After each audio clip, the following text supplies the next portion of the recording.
नागरी प्रश्नांकडे महानगरपालिका प्रशासनाचे दुर्लक्ष, जबाबदार अधिकाऱ्यांवर कारवाई करण्याची लोकहित मंचाची मागणी.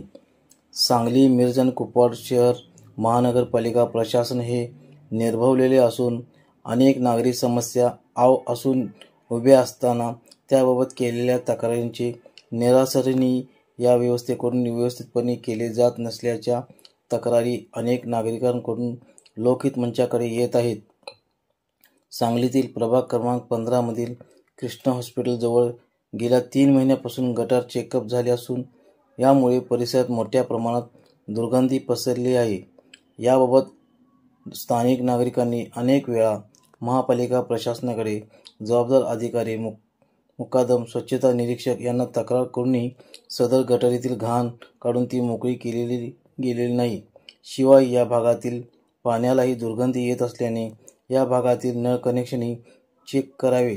या संदर्भात पाणीपुरवठा विभागातील कर्मचारी साळुंखे यांना 4 वेळा फोन करूनही अजूनही एकही कर्मचारी या भागात फिरकला नाही.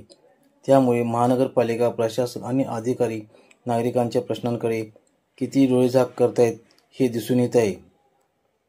महानगरपालिकेचे नवे आयुक्त सत्यम गांधी यांनी या प्रश्नांकडे जाणीवपूर्वक लक्ष देऊन संबंधित विभागाच्या अधिकाऱ्यांना या विलंबाबाबत कठोर जाब विचारावा.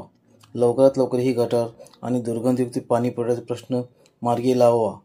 अन्यथा सदर गटारातील घाण स्थानिक नागरिकांच्या मदतीने आरोग्य अधिकाऱ्यांच्या कार्यालयात आणून टाकणार असल्याचा इशारा आम्ही लोकहित मंचाच्या वतीने देत आहोत. मनोज भिसे, अध्यक्ष, लोकहित मंच, सांगली. मी सम्यक महाराष्ट्र न्यूजसाठी प्रमोद चिनके. अशाच नवनवीन बातम्यांसाठी आपल्या चॅनलला सबस्क्राईब करा. धन्यवाद.